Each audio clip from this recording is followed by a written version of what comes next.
What it is, what it do, cyber world. It is your girl, the one, the only, Ash Said It. AshSaidIt.com, AshSaidIt.com. Welcome to the Ash Said It Daily Podcast Show. I appreciate you guys for all of your love and support. Over 1,600 episodes and 500,000 streams worldwide. None of this would be possible without you guys, so I thank you so very, very much. Appreciate all the loves, all the shares, the cares. It makes a huge difference. We are available on all platforms, so iTunes, Spotify, iHeartRadio, Stitcher, TuneIn app, everything. You guys can always tune in for the latest episodes. So today, we are talking with Dr. Neil J. Farber. Hey, Dr. Neil. Hey, how are you? I am great. How are you doing today? I'm doing well. Awesome. So, Dr. Neil, what part of the country are you at today? I'm in San Diego, which is usually very beautiful, so it's really nice to be here. Yeah, absolutely. Yeah, I'm definitely jealous. I'm in Atlanta, Georgia, and the weather here varies day to day, as you can imagine. Right. Yeah, actually, I grew up in the Catskills in New York, which is beautiful in the summer, but very, very cold in the winter. And then spent most of my life in Philadelphia, which also varies, but generally hot and humid in the summer and generally cold and miserable in the winter. Yeah. So this is a welcome change. Definitely. All right, Dr. Neil. So to start things off, when did you decide that you wanted to be a doctor? Wow. Well, that was pretty early on. I knew I really loved biology and everything about it, and loved talking with people. And I guess the two really mix as being a physician, right? Right. And I really liked human biology, especially. Gotcha. And then, but when I was in school, actually in ninth grade, a friend of mine challenged me to try out for the play. I had absolutely no intention. But, you know, a ninth grader never turns down a dare, right? You can't turn it down.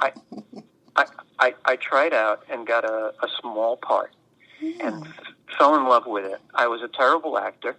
I admit that. I always had small parts, but I was always there. But, you know, but never really did that well. But the thing it did for me is it got me really comfortable in being on stage. I love being on stage in front of people. And then in 12th grade, they did this thing called Red Letter Day, where you take on basically the persona of your favorite teacher for the day. And the teachers left. They weren't in the building. And so I was my biology teacher. And I guess the experience of being in front of a class, you know, on stage, translated into being in front of a class, I did really well with it, fell in love with it, and it ended up being my career for the rest of my life. I was an academic in general internal medicine physician, so besides seeing patients, I taught and did research. Cool. That's a really awesome...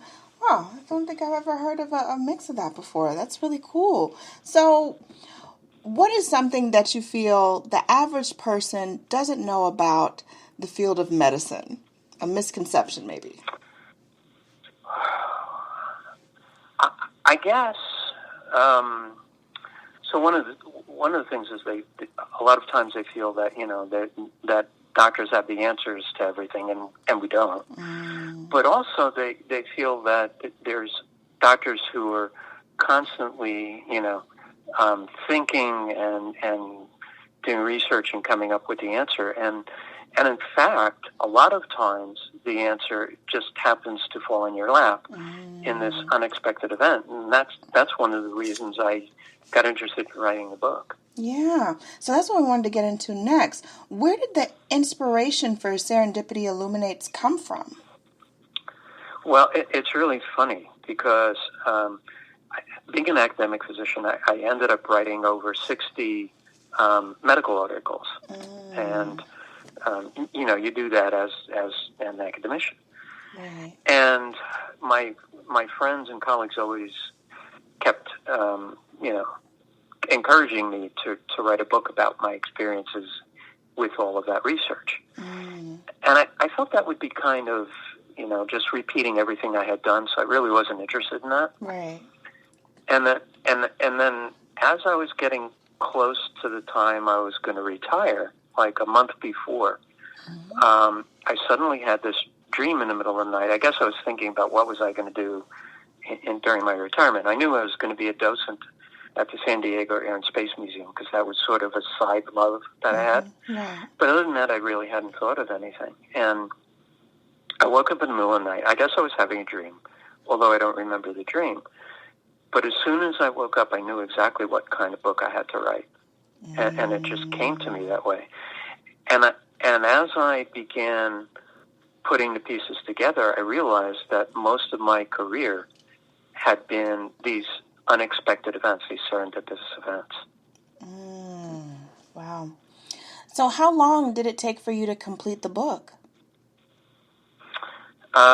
Including the research and 2 drafts of the book, it was about 8 or 9 months.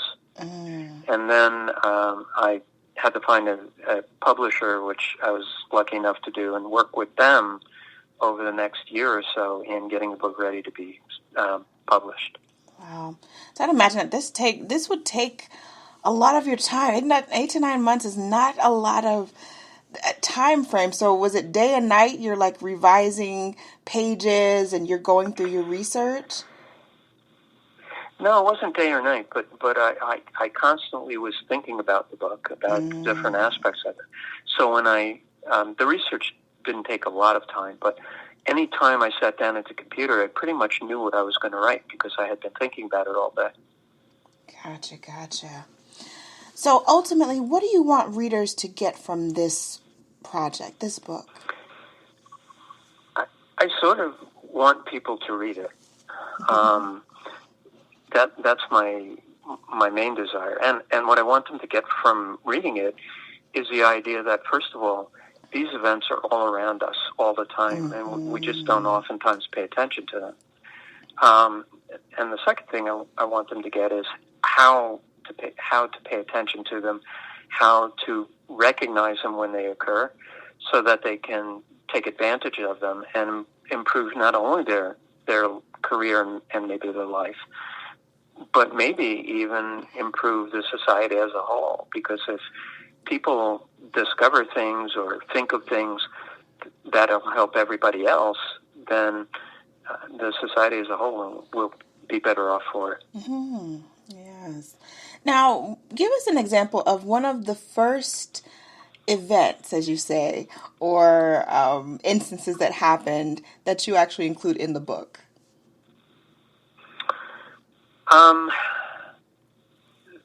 So one of them is so there's one that's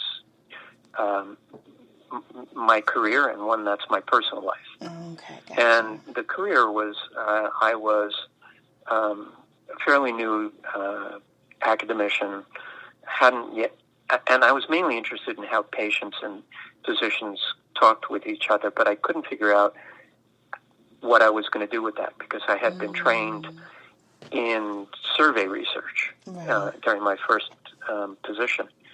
And it didn't lend itself well to that particular aspect. But as one of my early positions, they had a weekly meeting. And this one time there was medical ethics, which really didn't interest me at all. Right. But they had this particular interesting topic, which was how does somebody decide, how does a physician decide who to use life-saving measures on if there's a limited amount available. Like, for example, if 2 people in a hospital have a cardiac arrest at the same time, their heart stops at the same time, but you only have one team that goes to those people to help them. How do you decide who gets it and who doesn't? And there was a lot of discussion about this, and then the resident said, well, this whole discussion is moot because we always decide based on who needs it the most or who's going to survive. And I thought to myself, well, that's not always true because I was a resident and I remember having, like being influenced by my peers who had all these biases about who was good and who wasn't, who was worth it and who wasn't. Like the person who's, an important scientific researcher versus the person who's a street person. The person who's a scientific researcher, just even if everything else is the same, is going to get it more. And I knew there were these biases, and I knew that this resident wasn't in touch with them. So I designed a study to look at that. Found some really surprising results that got some attention in the literature. And I was hooked, and that sent me on a different pathway to some degree in terms of my research, looking at different aspects of medical ethics. Wow. And you weren't even interested in that, see? I was not interested in it, no. You weren't interested. Very much became interested. Wow. I very much became interested. That's awesome. And the other thing that occurred was how I met my wife. Mm-hmm. And that was a really interesting phenomenon. I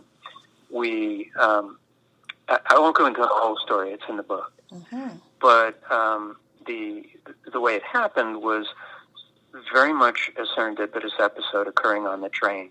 And both of us, if these whole series of events hadn't occurred in a certain particular way, we never would have met. Wow. So, Dr. Neal, where can people go to get the book? Well, anybody can get it online.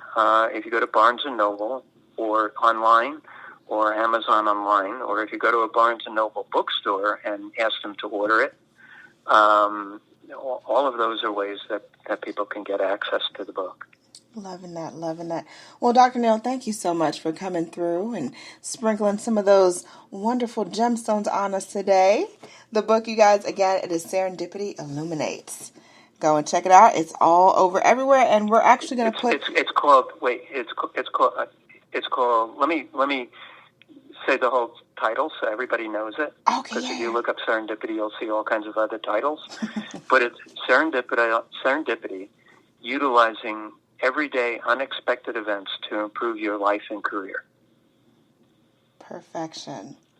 I love that. Well, we're going to put a link in the description too, Dr. Neal, so people will be able to just jump into it, grab it online, and be able to check it out for you. So we appreciate that so much. Much more success to you and your whole team, everybody that's coming through.